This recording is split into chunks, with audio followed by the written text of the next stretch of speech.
Magandang araw mga ka-farmers! May bago tayong katanungan. Gaano nga ba kabilis magpadami ng kambing? Gawin nating example si Jackie, ang una kong kambing.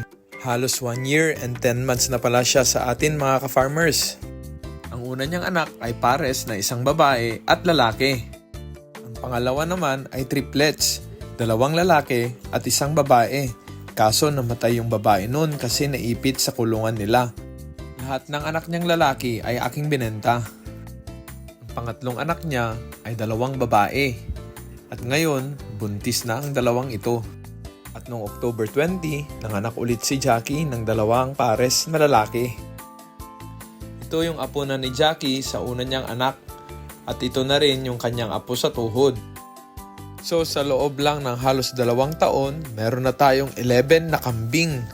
Nakadepende pa ito kung gaano kaganda ang makukuha nyong mga breeding materials. Kaya napakaganda talagang mag-alaga ng mga kambing mga ka-farmers.